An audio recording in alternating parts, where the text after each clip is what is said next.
নমস্कार बंधुरा आमी सरबी आज के बानिये फेलेছি धोकार डालना जेटी सम्पूर्ण एकटा निरामिष रेसिपि।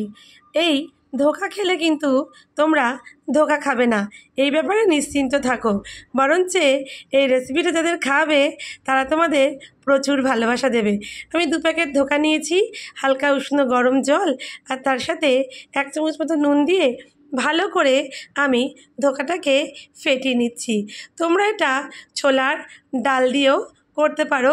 আমি এখানে প্যাকেট ধোকাই নিয়েছি, এর মধ্যে সব কিছুই ছিল, তাই জন্য আলাদা করে আর কিছু মিক্সিং করিনি।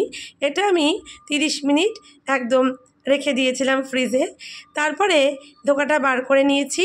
বার করে এই মিশ্রণটা সর্ষের তেলে আমি একটুখানি নাড়িয়ে ছাড়িয়ে নেব। এর মধ্যে এক্সট্রা কোনো কিছুই আমি দেব না, সামান্য নুন দিয়েছি। বললামই প্যাকেট ধোকাতে অলরেডি সব কিছু মশলাপাতি ইনগ্রেডিয়েন্টস দেওয়াই থাকে। ব্যাস, এরপরে নাড়াচাড়ার পরেই একটু 3-4 মিনিট নাড়ালেই ধোকাটা দেখবে একদম পাক হয়ে আসবে। তারপরে একটা আমি কাঁসার থালায় সর্ষের তেল মাখিয়ে নিয়েছি। মাখিয়ে ধোকাটা এর মধ্যে আমি সার্ভ করব। এটা আমি সার্ভ করার সময় হাত দিয়ে প্রেস করে করে থালাটা পুরো সুন্দরভাবে চারিদিকটা ছড়িয়ে দিচ্ছিলাম। এরপরে ধোকাটা আমি এখানে ডায়মন্ড শেপে কেটে নিচ্ছি। তার জন্য আমি একটা ছুরি নিয়ে নিয়েছি। ছুরির মধ্যে দেখবে যেন কিছু লেগে না থাকে, পুরো পরিষ্কার একটা ছুরি নিয়ে আমি এটা ডায়মন্ড শেপে কেটেছি। তোমরা এটা স্কোয়ারও করতে পারো, তোমরা তোমাদের আকারও দিতে পারো, ত্রিভুজও করতে পারো। তো যাই হোক, আমার এই কাটিংগুলো হয়ে গেছে। এরপরে একে একে তুলার ফলা দেখি ডায়মন্ড শেপটা হচ্ছে কি না।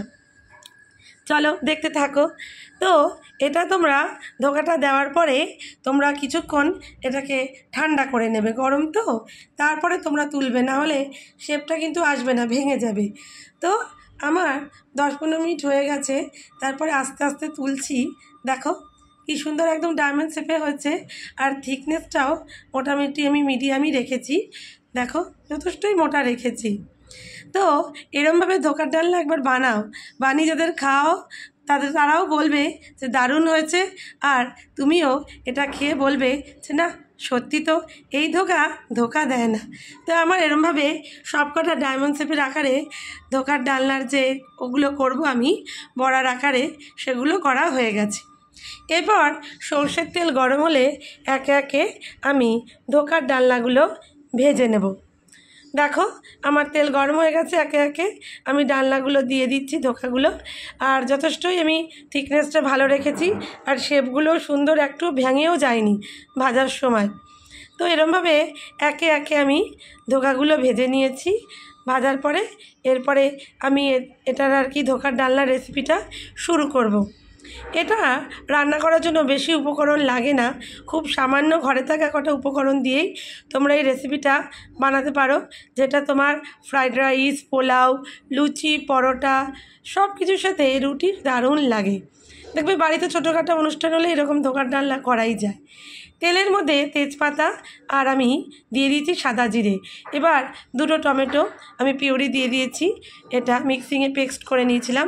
তার সাথে আদা বাটা দিয়ে নাড়াচাড়া করে তাতে নুন, হলুদ, জিরের গুঁড়ো, ধনের গুঁড়ো সব আমি একে একে অ্যাড করব।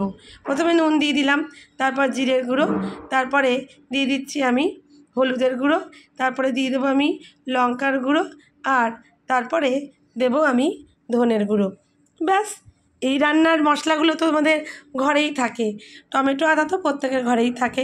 চলো এরপরে কষানো হয়ে গেলে আমি সামান্য এখানে গরম জল দিচ্ছি। আমি গরম জল ইউজ করি রান্নায় বেশিরভাগ, তাহলে দেখবে রান্নাটার স্বাদও ভালো হয়। কারণ গরম জলে দিলে রান্নাটার একটা ঠান্ডা জলে না রান্নাটা পাঞ্চা পাঞ্চা ভাব আসে।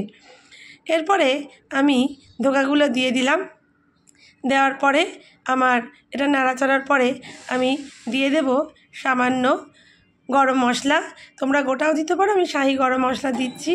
আর লাস্টে দেব ধনেপাতা দিয়ে আমি ধোকার ডালনাটা সার্ভ করে দিলাম। চলো আমার ধোকার ডালনা একদম রেডি। আর দেখছো তো একটুও ভাঙেনি। এই রেসিপিটা বানিয়ে খাওয়াও, তারপরে বলো তো কেউ ধোকা দিয়েছে কি না। ভালো লাগলে সাবস্ক্রাইব করো। টাটা।